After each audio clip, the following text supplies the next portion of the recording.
Поради доцна пуштена вода низ хидросистемот Брегалница, пробиени се сите рокови за сеидба на оризот. Производителите се уште сеат, но не знаат дали воопшто ќе жнеат. Касено, 15-20 дена касено, значи требаше многу порано да се пуште вода.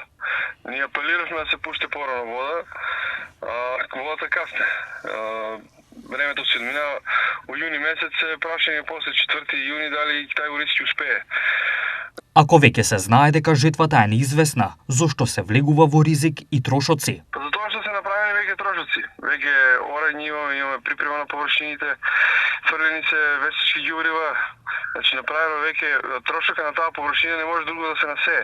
Површините се дури и подгазнени под вода. Значи, али на таа мала количина подгазненост не може да се сее, не е тоа пченка или јачмен. Треба значи површините да се облиени со вода. Од дејама до дејама. Чија е вината за состојбата која не се памети во оризопроизводството во Кочанско? Грешката е кај јавно водостопанство Брегалница во Кочани. Тоа што на време не се истакна план за наводнување. Не се истакна, не се пушти водата на време.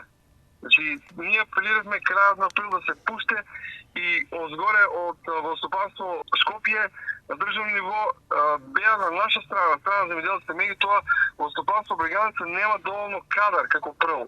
Второ, немаше план за наводнување на време, за да ние планиравме на време на ситва. Станува збор за површина од најмалку 30 хектари, само во селото Облешево, а нема точен податок за доцна засејани површини и во околните села.